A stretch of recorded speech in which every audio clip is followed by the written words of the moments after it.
Sometimes you have missing values in your datasets, and they should be marked as na in your dataset. And many methods and calculations do not work if values are missing. For example, the function sum cannot handle missing values. So if you have a vector AA containing 1, 4, 6, 7, NA, 5, NA, and you try to write sum, you will get the result NA. And if you would like to calculate the sum, you need to add the argument na.rm equals 2 to remove all the NAs and then calculate the sum. And if you want to find missing values, you need to use special functions, because AA equal to NA does not work. So you need, for example, to use is.na and then within AA. And then you will get a true and false vector saying if the values are NA or not. And if you want to know which of the objects that are NA, you write like this, which, and then within parentheses, is.na in AA. And then you get the positions of these missing values. If you would like to remove all the missing values, you could write like this. I want AA, where the numbers is not NA. So you have this exclamation mark and then is.na, and then you will get all the elements that are not missing any value.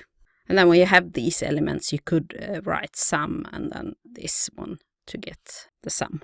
So it will be the same as using this na.rm. Another option is to use the command na.omit. So you could have sum, and then you could write na.omit, and then AA, and then you will get the sum. And if you have some invalid values in your data, you could change them to na to handle them more correctly. So for example, here we have a vector I and R, where we have the values 3.2, 4.6, 2.0, 1.5, and then we have 999, which, for example, was the coding for a missing value in this dataset. And then if you would like to, for example, calculate the mean of I and R, you would get the totally wrong number if you would use the 999. So here you could do, for example, like this. You could say that I and R, where I and R is about 20, is equal to NA. And then you can look at this, and then this 999 has been replaced by NA.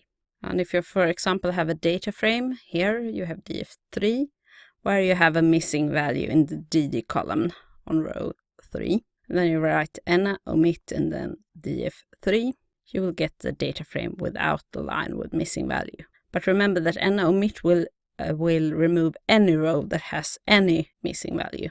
And na can cause problems when you want to calculate the number of occurrences of a value. For example, if we have this data set of blood pressure and we want to see how many patients that do not have diabetes, we write that we want the length of the column $diabetes, where the $diabetes is equal to n, and then we get the result 86. And this looks nice, but if we look at the $diabetes, where $diabetes is equal to n, we get this result. The ns has also been included. So to be able to do like this, we need to use the na.omit as well. So the length na.omit, and then diabetes, where diabetes is equal to n. And then we get the length of 81.